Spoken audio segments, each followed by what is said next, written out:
హన్మకొండ జిల్లా బంజారా అసోసియేషన్ అధ్యక్షులు విఎన్ నాయక్ ఆధ్వర్యంలో ట్రై సిటీ వరంగల్లో ఉన్న గిరిజన బంజారా నాయకులందరూ కలిసి ఒకే వేదికపై హోలీ సంబరాలు చేసుకోవడం జరిగింది. ఈ కార్యక్రమంలో గిరిజన జాతి పెద్దలు, కుల సంఘ నాయకులు, విద్యార్థి సంఘ నాయకులు, ఉద్యోగులు, మేధావులు, మహిళలు అందరూ వచ్చి గిరిజన భవన్లో ఆటపాటలతో కలర్ఫుల్ హోలీగా బంజారా జాతి ఒకే చోట నిర్వహించుకోవడం చాలా సంతోషమైన విషయం.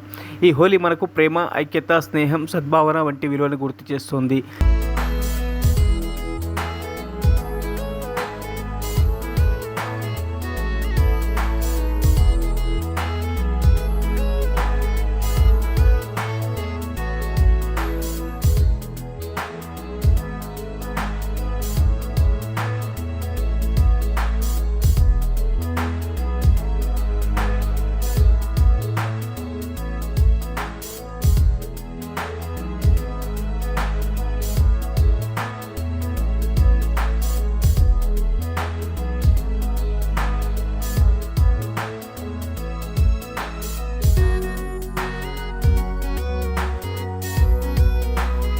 మరిన్ని అప్డేట్స్ కోసం మా ఛానల్ని సబ్స్క్రైబ్ చేయండి.